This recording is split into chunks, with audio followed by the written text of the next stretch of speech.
Assalamualaikum warahmatullahi wabarakatuh. Alhamdulillah liwahidil atiyah, wassalatu wassalamu ala khairil bariyah wa ala alihi wa sahbihi zawil nufuziz zakiyah. Asyhadu an la ilaha illallah wahdahu la syarika lah wa asyhadu anna Muhammadan abduhu wa rasuluhu la nabiyya ba'dah. Rabbi israh li sadri wa yassir li amri wahlul 'uqdatam min lisani yafqahu qawli. Subhanaka la ilma lana illa ma 'allamtana innaka antal alimul hakim. Allahumma anfa'na bima 'allamtana wa 'allimna ma yanfa'una wa zidna ilman ya Allah ya rabbal alamin. Yang saya muliakan para orang tua kami, para guru, pengurus Masjid Asy-Syakirin, imam, beserta Bapak Ibu yang hadir pada malam yang berbahagia ini. Alhamdulillahirabbil alamin. Pada malam ini kita bersyukur kepada Allah Subhanahu wa taala. Alhamdulillah kita diberikan kesehatan, diberikan keikhlasan niat, istiqomah dalam melaksanakan perintah agama. Mengingat hari ini musibah di mana-mana, di samping cuaca yang tidak stabil sampai hari ini, hujan. Mudah-mudahan kita terhindar dari bala, terhindar dari cobaan dari Allah Subhanahu wa taala. Dan doa dan harapan kita, mudah-mudahan saudara kita yang diterima oleh musibah diberikan kekuatan. Karena musibah bukan berarti mengenai orang-orang yang ingkar saja kepada Allah, tapi ini merupakan peringatan bahwa la haula wa la quwata illa billah. Tidak ada daya upaya kecuali semua itu adalah milik Allah. Dengan musibah ini hendaknya hilang kesombongan kita. Rumah yang begitu bagus, megah, mobil yang banyak, mungkin hartanya yang banyak di rumah tersebut dalam sekejap mata hancur. Artinya apa? Semua yang Allah berikan itu adalah titipan. Ketika Allah ngambil, dalam sekejap mata saja bisa hilang di hadapan kita. Maka kita berpikir bahwa apapun yang Allah titipkan hendaknya kita amanah, ya, menghilangkan kesombongan dalam diri kita, bahwa yang Allah nilai itu hanya ketakwaan. Hanya ketakwaan kepada Allah, tidak lain. Jadi dengan adanya musibah sebagai evaluasi dalam diri kita bahwa rupanya semuanya adalah titipan. Jangankan harta, jangankan anak, ruh yang ada dalam diri kita adalah dititip oleh Allah. Maka kalimat syahadat la ilaha illallah bermakna la mawjud.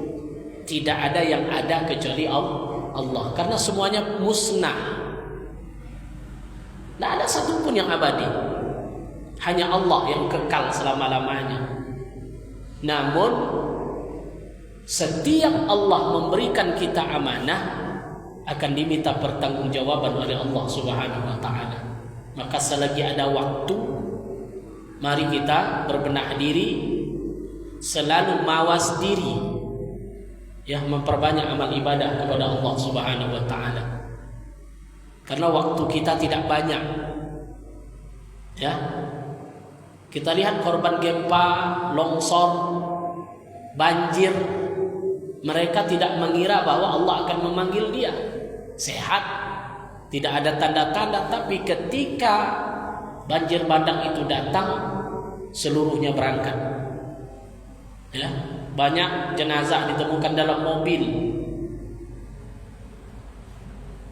Kita tidak tahu kapan. Makanya semua itu kembali kepada Allah Subhanahu wa taala. Sehingga ketika Imam Al-Ghazali pesannya yang pertama kepada muridnya itu ingat waktu. Al-waktu kas-saif. Waktu itu bagikan pedang. Kalau orang barat karena materialistik, dia mandangnya semuanya uang, harta, dia mengatakan time is money. Waktu itu adalah uang. Ya. Padahal waktu itu al-waktu kas-saif. Waktu itu bagaikan pedang. Kalau kita yang tidak memanfaatkan waktu, maka waktu itu yang akan memotong kita. Ya, kalau udah sakit, nggak bisa lagi ke masjid, nyesal. Kenapa waktu sehat saya tidak gunakan untuk beribadah kepada Allah?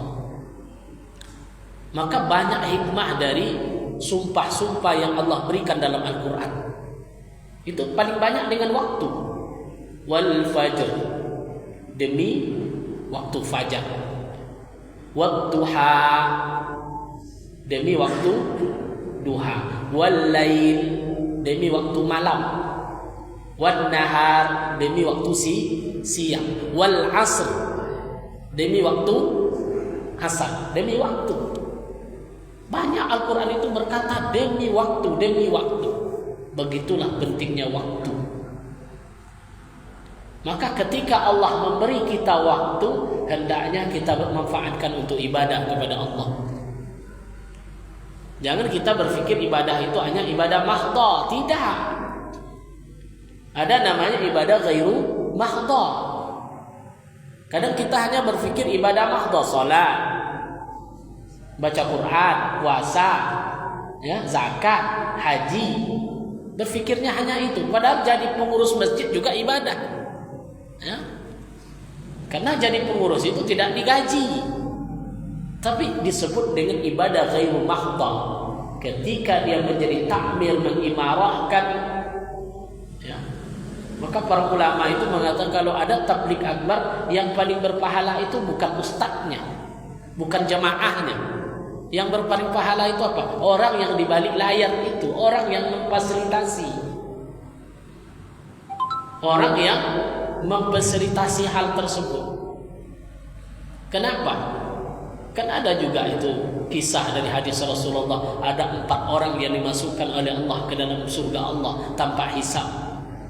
Orang yang mati syahid, ulama yang mengamalkan ilmunya, orang yang dermawan, ya, orang yang dermawan, orang yang menyebarkan ilmu, berebut mereka masuk.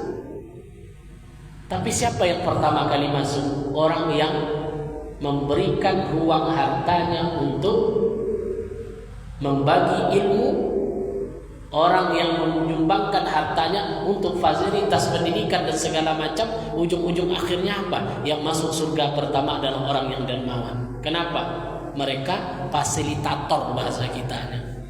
Kalau enggak karena mereka enggak jalan sekolah, ya, enggak jalan ibadah di masjid. Jadi selagi waktu ini masih ada, kita manfaatkan sebaik-baiknya untuk selalu tiap hari hendaknya kita menjadi orang baik. Itu saja kuncinya. Khairun nas man tala umruhu wa hasuna amaluhu, kata Nabi.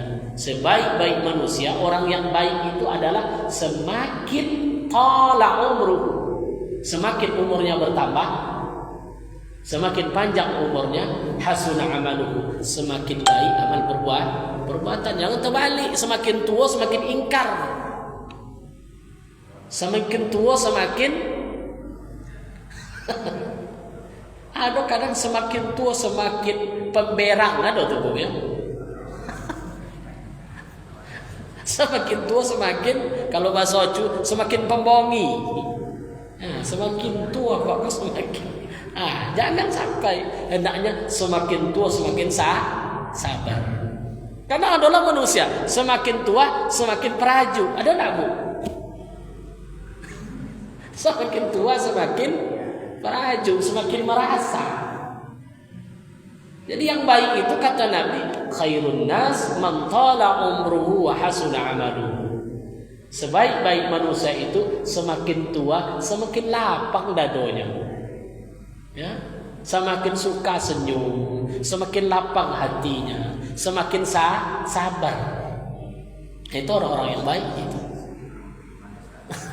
Semakin sabar dia menghadapi kehidupan ini. Ya. Kalau tengoklah sisi kehidupan yang kita hadapi hari ini, kita nonton di media sosial di mana-mana, musibah orang itu luar biasa. Mungkin kita tidak sanggup menghadapinya. Ya. La yukallifullahu nafsan illa wus'aha. Allah tidak akan memberikan ujian itu kecuali orang itu sanggup untuk mengujinya. Maka Allah gambarkan orang yang ujian itu menyontohlah ke Nabi ke Nabi Ayub alaihi salam. Nabi Ayub itu orang yang paling sabar. Kenapa kisah-kisah Rasul itu ada dalam Al-Quran? Sebagai pembanding. Ya. Ada orang yang diuji dengan sakit. Ada tak sekuat sakitnya Nabi Ayub alaihissalam? Ada orang yang dicabut harta bendanya, tidak ada satupun, hilang semuanya. Ada tak orang yang dicabut harta bendanya seperti Nabi Ayub alaihissalam? Ada orang yang diambil sanak keluarganya, anak-anaknya semuanya meninggal. Ada enggak orang yang seperti diuji oleh Nabi Ayub, 12 orang anaknya semuanya meninggal? Bayangkan kesabaran Nabi Ayub alaihissalam. Nabi Ayub itu nabi yang diutus oleh Allah menikah dengan perempuan cantik namanya Rahmah binti Efraim bin Yusuf. Berarti ada juga keturunan daripada Nabi Yusuf. Ganteng atau enggak, Pak?